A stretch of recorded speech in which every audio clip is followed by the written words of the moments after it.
Bonjour, aujourd'hui je vais vous parler de l'expédition d'Oekulu. Là vous avez la version japonaise, voilà, l'expédition d'Oekulu, un livre de Kusayama Mato, et qui est illustré par Matsumoto Taiyo Matsumoto, un illustrateur que vous connaissez peut-être.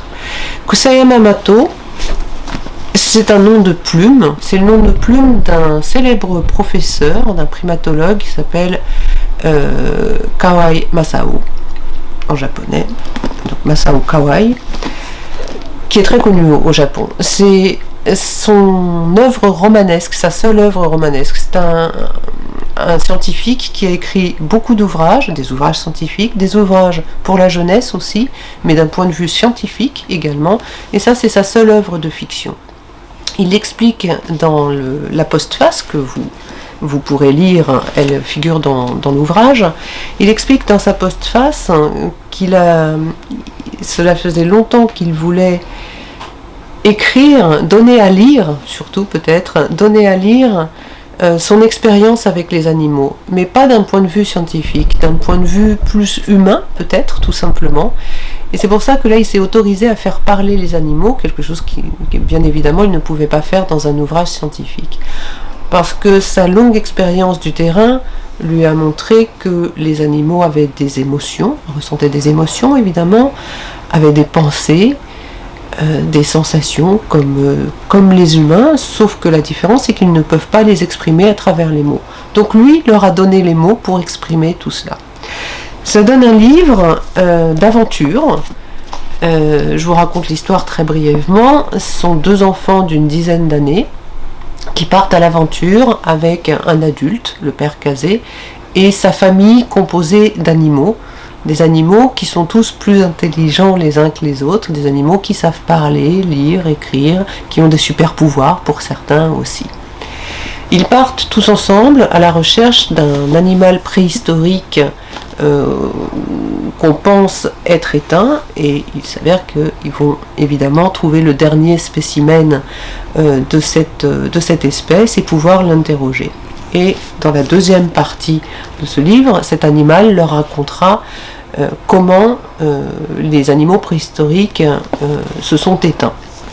Donc c'est aussi un livre sur la théorie de l'évolution, quelque part. C'est également un livre d'aventure pour la jeunesse. C'est aussi un livre pour découvrir le Japon, certains aspects du Japon, la mythologie du Japon par exemple, l'histoire du Japon aussi. L'histoire est située juste après avant la Deuxième Guerre... Non, oui, autour, on va dire. L'histoire est située autour de la Deuxième Guerre mondiale, dans les années 30. Et on donne à voir quelques pages de l'histoire japonaise qui ne sont pas forcément très connues des lecteurs français. Donc ça, c'est aussi un intérêt, je pense. Alors, pourquoi avoir entrepris la traduction de l'expédition d'Oekulu ? Eh bien, d'abord, c'est à la demande de l'éditeur que je l'ai traduit, mais il y a une petite histoire derrière cela. La première fois que l'éditeur m'a contacté pour me proposer cette traduction, pour me demander si je voulais m'y atteler, j'ai refusé parce que, comme vous pouvez le voir, c'est un très gros livre. Voilà, le livre d'origine, le livre japonais, il y a plus de 700 pages, ce qui représente à peu près un an de travail. Et à ce moment-là, je n'étais pas prête à consacrer un an de travail à un seul ouvrage. J'avais un calendrier déjà bien chargé, c'était un petit peu compliqué pour moi, donc j'avais refusé. L'éditeur est revenu à la charge quelques mois plus tard, je dirais, en me disant cette fois-ci, vous n'aurez pas à le traduire, on veut juste que vous le lisiez, que vous nous fassiez un résumé. Là, je me suis dit très bien, si c'est pas à moi de le traduire, ce livre a l'air très intéressant, j'ai envie de le lire. Donc, j'y ai consacré quelques jours et j'ai fait un beau résumé que j'ai envoyé à l'éditeur, mais j'ai fait tout ça le cœur très léger, puisque je savais que moi j'étais une simple lectrice. C'était très bien, j'ai passé un bon moment. Et quelques semaines ou mois plus tard, je ne me rappelle plus à vrai dire, l'éditeur m'a de nouveau contacté en me disant oui, décidément, on aimerait bien que vous le traduisiez ce livre, parce qu'il a l'air vraiment très intéressant, votre résumé était excellent, et on a envie de le publier, est-ce que vous voulez bien le traduire ? Et là, cette fois-ci, je n'ai pas pu refuser, parce que le livre était vraiment excellent, j'avais pris beaucoup de plaisir à le lire en tant que simple lectrice, dénuée de toute arrière-pensée, Et bah, du coup, bah, j'ai dit oui. Et j'y ai consacré 1 an de travail, 1 an de ma vie, mais c'était une très belle année. La deuxième partie de l'histoire est un petit peu différente. On quitte le côté aventure, dans lequel on avait suivi les enfants à travers leur recherche de cet animal préhistorique, censé être éteint. Et c'est une fois qu'ils ont trouvé cet animal et qu'ils leur racontent son histoire et l'histoire des autres animaux préhistoriques qui se sont éteints. Et lui est le seul survivant. J'espère que vous aviez lu le livre parce que là j'ai un petit peu défloré l'histoire quand même. Donc il raconte cette histoire et c'est assez dur. Il y a plein de scènes très dures.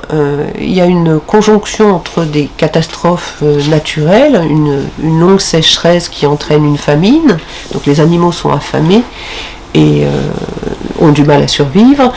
Et une catastrophe, j'allais dire humaine, mais ça n'est pas le cas vu que ce sont des animaux, mais une catastrophe non naturelle, qui est l'arrivée d'animaux méchants qui veulent prendre le pas sur tout le monde, qui veulent dominer les autres et devenir les maîtres de ce lieu. Et qui sont très cruels, évidemment, qui imposent leur force par la violence et la cruauté. Et ça, c'est tout un tas de scènes très dures. Alors, je veux dire 2 choses à ce propos-là. Il y a déjà le défi en tant que traductrice, ça a été de bien rendre cette gradation de la sécheresse, de la famine et du désespoir des animaux. En japonais, c'était évidemment très bien rendu et mon premier jet en français était assez plat, à vrai dire.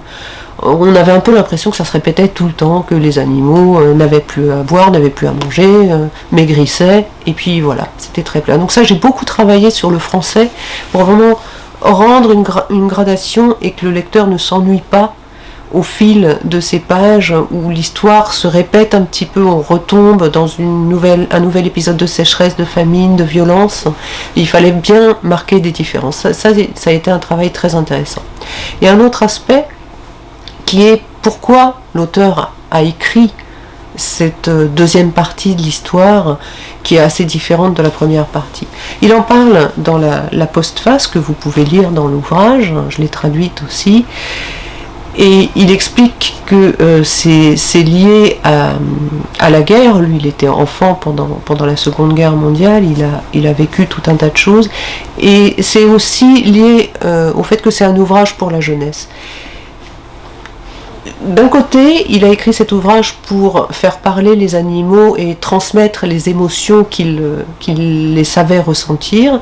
Et d'autre côté, il voulait aussi s'adresser à la jeunesse, aux enfants, et leur expliquer ce que c'est la guerre, ce que c'est aussi l'humain, leur montrer à la fois les animaux, que sont les animaux, et qu'y a-t-il derrière ce qu'on peut voir des animaux, et que lui, il a réussi à toucher du doigt en tant que primatologue, et qu'y a-t-il derrière les humains, et qu'il a quelque chose qu'il a touché du doigt en tant qu'humain, en ayant vécu la guerre et traversé des heures très sombres.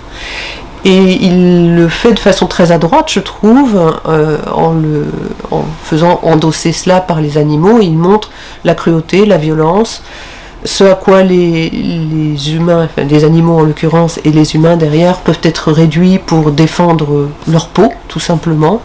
Et ça, il le montre de façon très, très juste et très habile, je pense. Et c'est un message important de cet ouvrage aussi, à mes yeux. ちょっとそのまま持って。はい。もう一枚ありますけど、どうしますか。もう一枚じゃない。今拾いますか。はい。さしおりマルクパージ。marque-page. Voilà, les marque-pages d'Oekuru.